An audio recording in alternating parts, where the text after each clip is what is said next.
ఇప్పుడు ఏం ఛాలెంజ్ కడతారు కట్టమంటున్నారు కేటీఆర్ హరీష్ని 100కు పైన వస్తాయి, మీకు 10-12 కంటే మున్సిపాలిటీలు ఎక్కువ రావు, మీరు ఛాలెంజ్ కడుతున్నా నా ఛాలెంజ్కి స్వీకరించండి.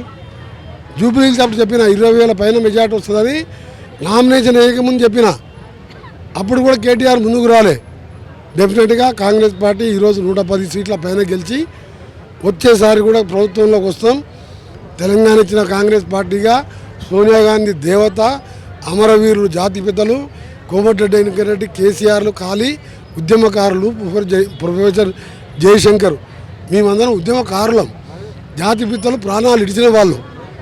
తెలంగాణ ఇచ్చి ఆంధ్రప్రదేశ్లో వార్డు మెంబర్ కూడా లేని సోనియా గాంధీ పార్టీని వదిలిపెట్టుకుంది కాబట్టి ఆమె సోనియా గాంధీ దేవత. ఇంకొవ్వరు కూడా సోనియా గాంధీని క్లెయిమ్ చేస్తానికి లేదు. ఉంటే సోనియా గాంధీ తర్వాత మా ఎంపీలు 13 మంది కొట్లాడినరు, సస్పెండ్ అయినరు, నేను 3 ఏళ్ళ మంత్రి పదవి వదిలిపెట్టినా. మరి నేను జాతిపితను అయిపోతానా? మా శ్రీకాంతాచారి జాతిపిత.